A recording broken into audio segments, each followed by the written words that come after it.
Okay. Thank you, Tahir. And our last presentation is by Michael Katz. He is the Chief Executive Officer of Oman Aquascience. Good afternoon, ladies and gentlemen. After all of these discussions, I don't know if I can keep it down to 20 minutes, but I'll do my best.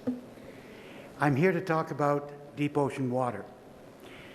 In Oman, we have this resource that many other countries in this area don't have any access to. Deep ocean water is a resource. It's something that can be used. I've just returned from a trip to Asia and Canada, and it's amazing what they're doing in Tokyo and Japan and Taiwan for the past 30, 40 years, utilizing deep ocean water in different contexts. I'll be quick to go through and explain.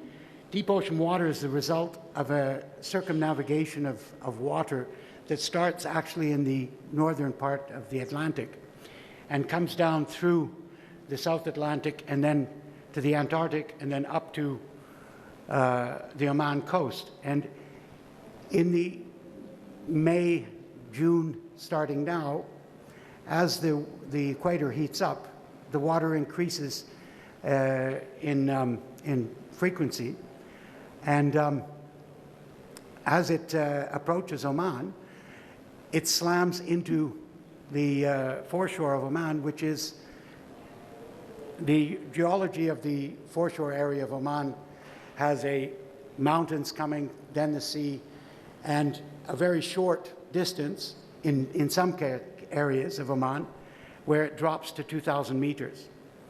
And our Harif season in the Dhofar region is actually caused by this deep ocean water upwelling and slamming into the coastline.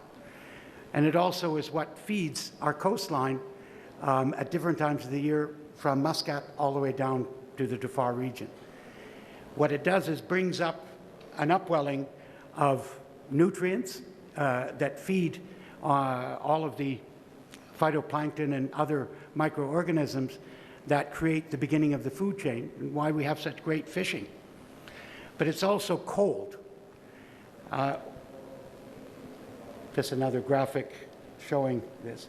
Now, when you get below 600 meters in the water column, you get into what's called SPF water, which is specific pathogen-free. Means it's as pure as the water in your body. And as you go deeper, it gets colder. When you hit 1,000 meters, it's between 6 and 7 degrees off the coast of Oman.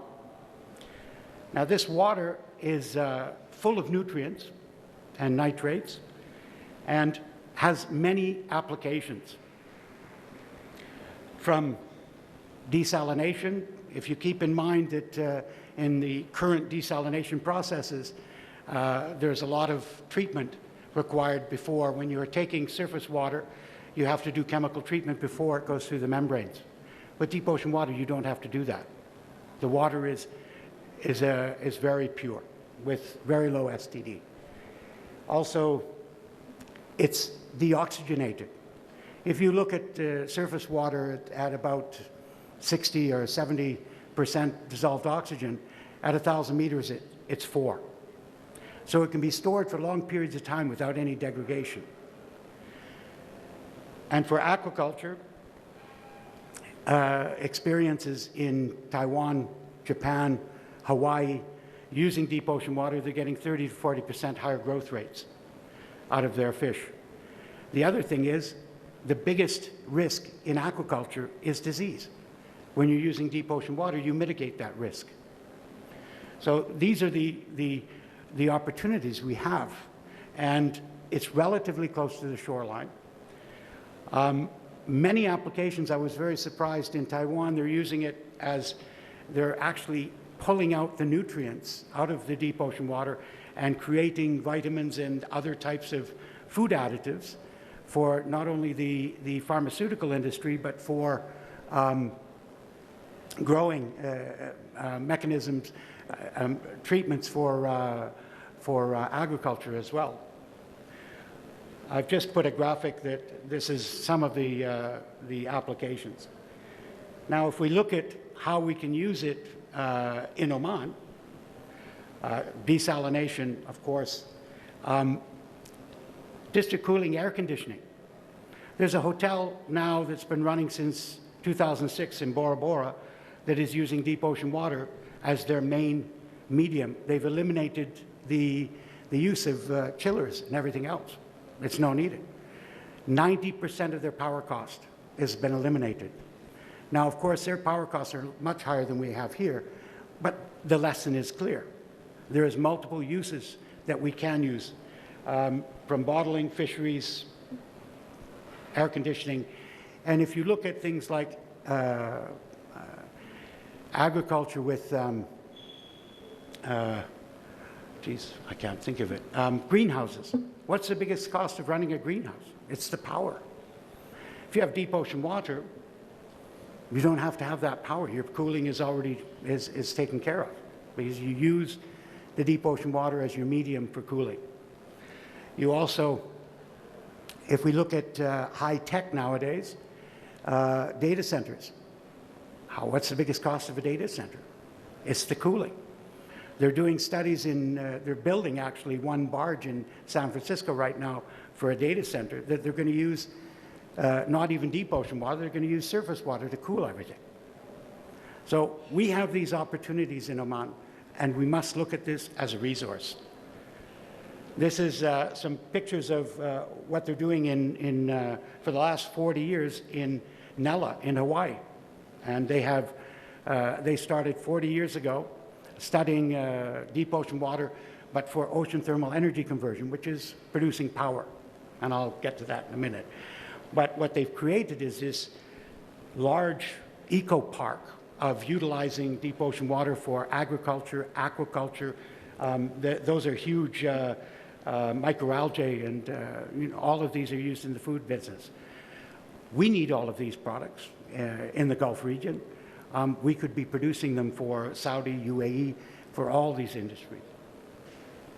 This is just a graphic showing how I've designed a concept desalination platform that could be utilized in Oman.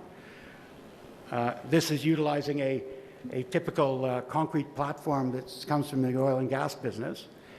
And this is a concept engineering for 80,000 cubic meters of desalinated water per day, but running on ocean thermal energy, so it doesn't use any fossil fuels.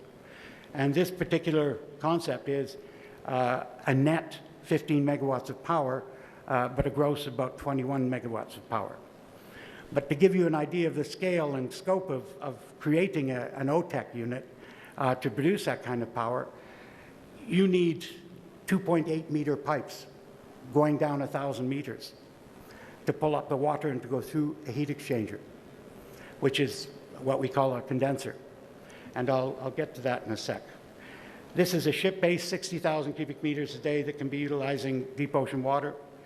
All of these are financially viable, except of course the OTEC, because that's still a ways away. But ship-based is we can produce water at about 220 basis a cubic meter. This is 12,000 cubic meters a day, the other one was. And in the oil and gas industry, we can tune the water off of platforms to go into the steam generators, rather than having to take the water from the aquifers and process it in the oil fields. Deep ocean water, as I said, it's deoxygenated, so, and it can be tuned to go directly into steam generation. This is how ocean thermal energy works. You have basically you have cold seawater coming from the 1,000 meters into a heat exchanger or condenser, and there's a working fluid going through it. And they're working with propane and ammonia at the moment. The moment that ammonia hits that 6-degree water, heat exchanger, it goes into a liquid. As it's pumped through to the surface water, because we have 26-degree water on the surface, we have 6-degree water coming in. So that delta T of 20-degree difference, when the propane or the ammonia hits that surface water heat exchanger, it condenses into a gas. And that, under pressure, drives a turbine. And that's base load power. The impediment to this at the moment is the cost of those heat exchangers. So it's going to be a ways away.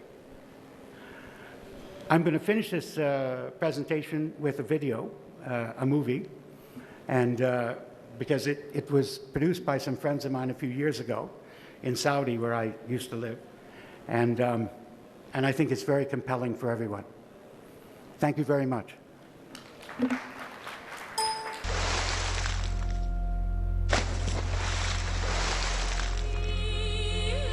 Thirst. To feel a need to drink, to have a strong desire for something.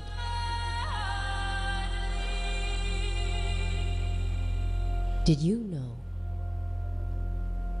we are all water creatures? It makes up 60% of your body, 70% of your brain, 80% of your blood. While you can go almost a month without food, your body can't survive 1 week without water. The same water that existed on Earth billions of years ago still exists today. It covers most of the planet, but just 3% is fresh water, and almost all of that is ice. Less than 1% of all fresh water is readily accessible for human use. To put it another way, less than 0.007% of all the water on Earth is available to drink. Did you know? A quarter of all the clean water that enters your home is used to flush toilets. One toilet flush uses over 11 liters. A single load of laundry, about 150 liters. 10-minute shower, almost 200 liters. Brushing with the tap running, 15 liters. Brushing with the tap off, 1 liter. Did you know a water crisis is looming? Our water sources are under pressure. In the 20th century, the world's population tripled. The use of water has multiplied by 6. By mid-century, the world's population will reach 9 billion. Most people will be born in countries already experiencing water shortages. What will that mean for water use? 20 years from now, the average supply of water is expected to be reduced by at least a third. Millions of people in the world live on less than 12 liters each day. That's how much you use when you flush the toilet. Remember? On an average, Saudis consume 286 liters of water a day per person. That's the third highest after USA and Canada. 25 million refugees were displaced by contaminated rivers last year. That's more than were forced to flee from war zones. 1 in 3 people lack access to adequate sanitation. 1 in 8 don't have access to safe drinking water. According to the UN, a child dies from a water-related disease every 15 seconds. It is believed wars will be fought over water, not politics. We need to work together to find a solution. This is a global problem. We are going to run out of water before we run out of oil. Due to overpumping, the groundwater in several countries is almost gone. Depleted aquifers lead to cutbacks in grain harvests, which lead to more food shortages and higher prices. China is already developing large grain deficits, as are India, Pakistan, and Egypt. Our water problem is fast becoming a hunger problem. So what does it all mean? It's a thirsty world. Industry is thirsty. Agriculture is thirsty. We are thirsty. Our region's unique climate and low precipitation means less freshwater resources for us. Our high consumption and lack of water conservation means no more water, which means no more life. Unfortunately, 24 kids might have died during this video. It's time to give water a second thought. Our water, our life. Thank you, Michael. It's good to finish with a video, although it's a bit, it's not even a bit, it's really depressing, but it's reality.